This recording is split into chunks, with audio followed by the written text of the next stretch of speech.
Yeah, I think we should be concerned. We should easily get past the all-time high. I think that will drive a lot of value beyond Bitcoin into other altcoins, right? And Solana is ultimately a major destination. So $500 at the end of the year, I'm drinking that same Kool-Aid. That's a huge 10x up.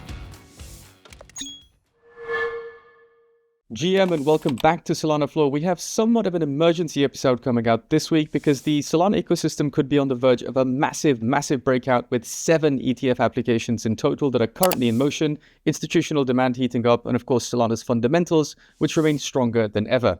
However, we are seeing a rising conflict in the Middle East, which now unfortunately threatens to drag the US into the conflict as well.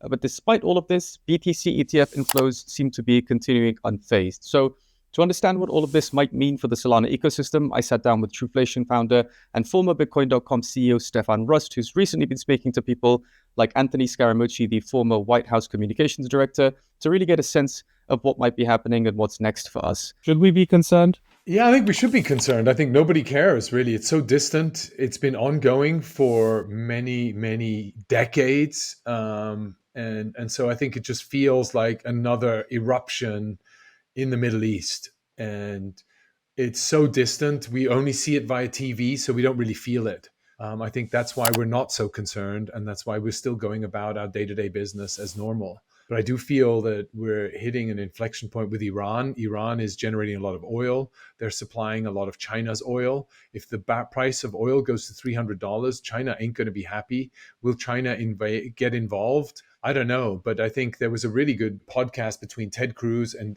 Tucker Carlson. I don't know if you saw that. I saw. It was really good. I recommend everyone to listen. Where you just see the arrogance and the lack of understanding and the lack of desire to actually understand what's really going on, who's going to replace the new regime, what are the cultures, how big is that population? It's 100 million people. It's not a small group of people. And this has a potential to blow up. So I think we should be concerned. I'm unfortunately leaning towards agreeing with you at this point. Now, one of the guests that you've been speaking to recently is Anthony Scaramucci, former White House communications director. He also runs a podcast called The Rest is Politics, but the US version.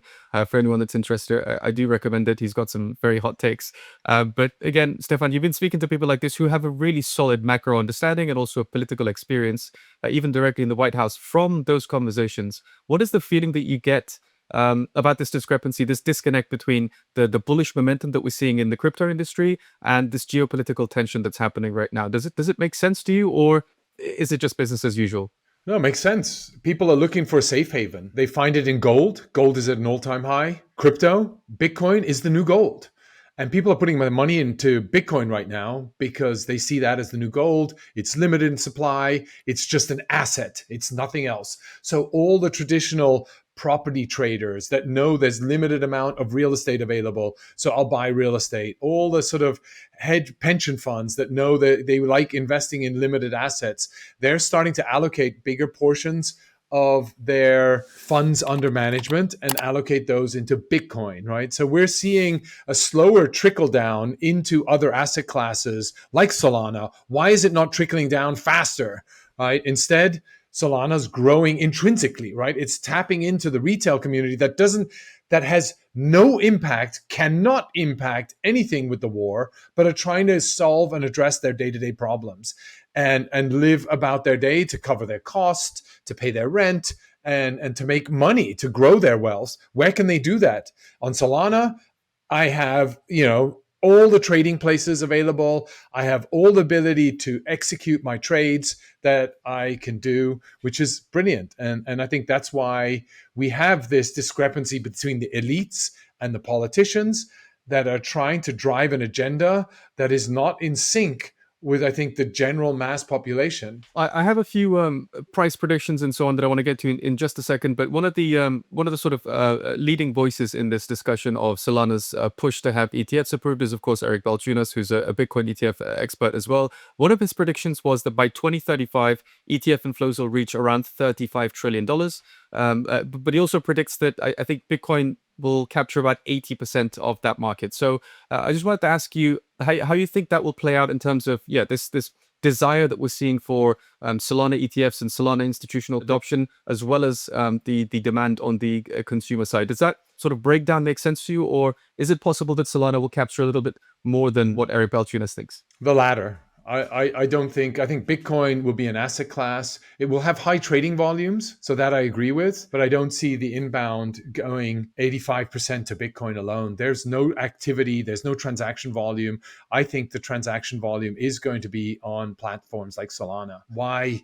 It's just where buildings happen. And as more and more finance moves on chain, they're not going to go and build on Bitcoin. And Solana right now is proving where all the action is and where the transactions can take place with good user experience as well as with speed.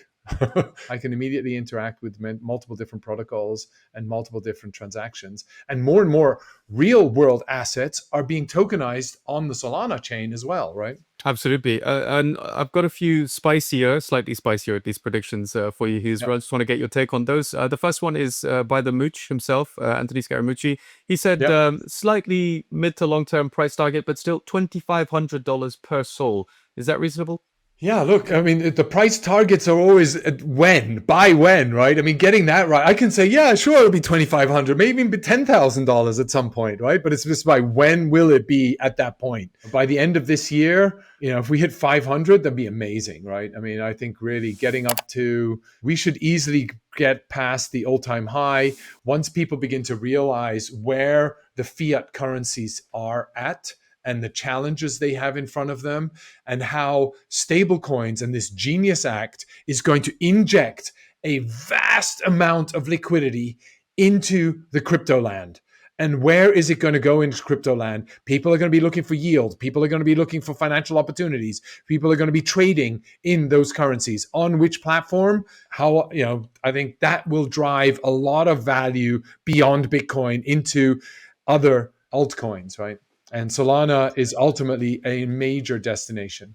I agree with you. Second spicy prediction. This one has a time frame attached to it as well. We spoke to a few actually, the three leading Solana treasury vehicles, and one of them predicted that Solana could 5x by year end.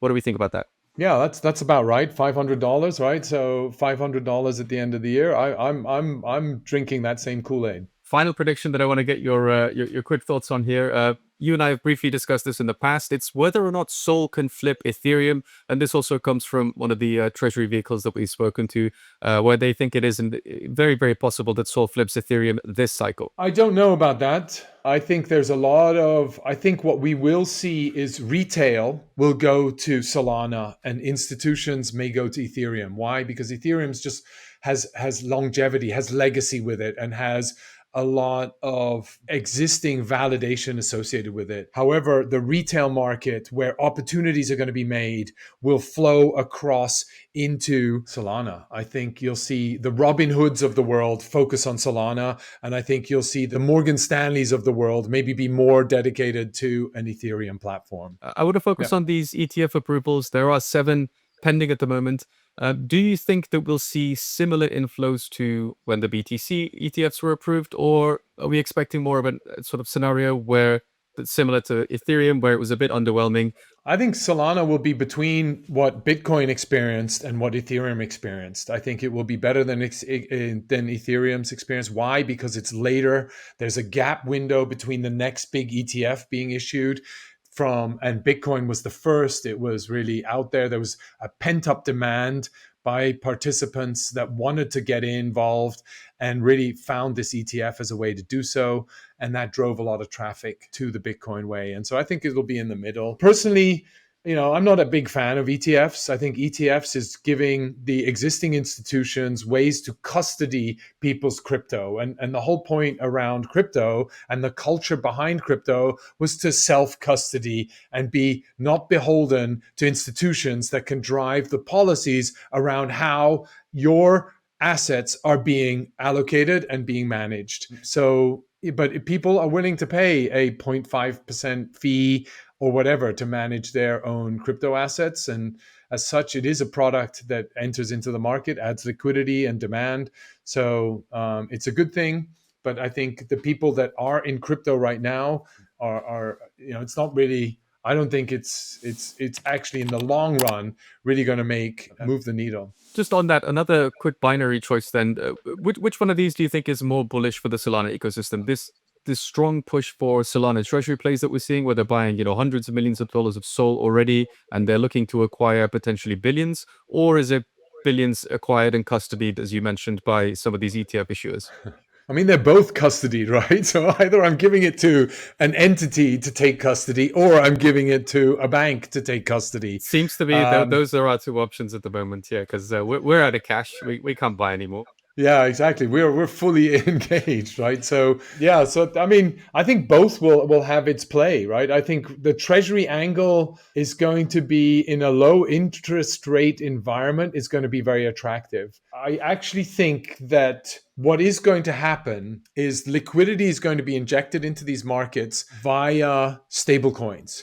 So any entity that buys treasuries, US treasuries, will be able to mint their own coin. So Apple, that's sitting on how many billions and hundreds of billions of dollars in cash? Facebook, Amazon, Walmart, all of them are sitting on a lot of cash. They buy treasuries and they mint their own stablecoins. What platform do they mint that on? Do they mint it on Solana? Do they mint it on Ethereum? They won't mint it on Bitcoin. But where will they mint those coins? And if they mint it on Solana, they will start having financial officers and people in finance that will start to manage and allocate and decide how to deploy that, how to do trades, how to build financial services, or which services and protocols to interact with on the Solana platform. That to me is a bigger injection of liquidity into the market over the next 3 to 4 years.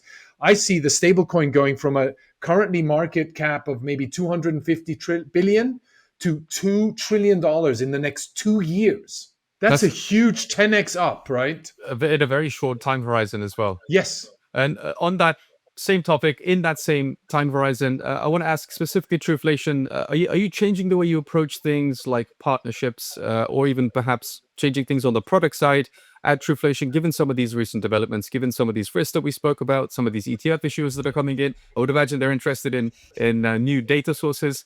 Is there anything happening there that's sort of forcing you to change the way you view the industry? So we're measuring inflation in the US and 3 other markets. And why is inflation such an important metric? For the real world, it is the performance metric or scorecard of an economy. And so that's really what we've been trying to measure, and we're building out more and more, items on that scorecard checklist, if you will. And so as we grow those, one thing that we're realizing is that we've identified, number one is we're 45 days ahead of the government metric. So we can actually predict 45 days ahead of whatever's going to come, and we can spot trends much earlier and make investment decisions much earlier. We've also identified that there are correlations between Bitcoin and Truflation.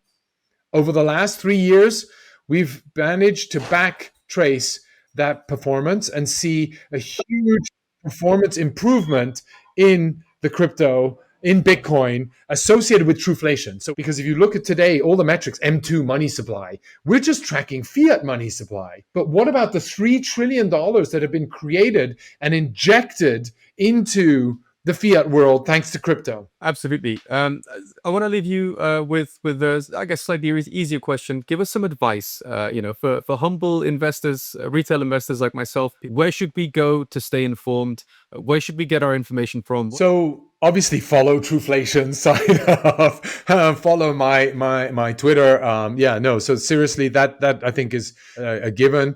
But I think one of the things that really is an important metric to track is M2 money supply. How much money is being printed, and not just in the US. You need to now look at a global landscape. How much is globally being printed and injected into the markets? That is one core metric. The sale of bonds. How is the sale of government treasury bills and bonds are they successful? Are people buying them? What is the yield associated with that? That's another big metric to look at in the macro sense.